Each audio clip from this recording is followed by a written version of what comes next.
விழுந்தாலும் உன் கண்ணில் கனவாக நான் விழுவேன்.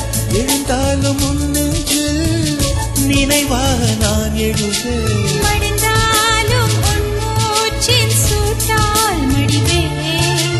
பிறந்தாலும் உன்னையே தான் மீண்டும் சேர்வேன். இனி உன் மூச்சை கடன் வாங்கி நான் வாழுவேன்.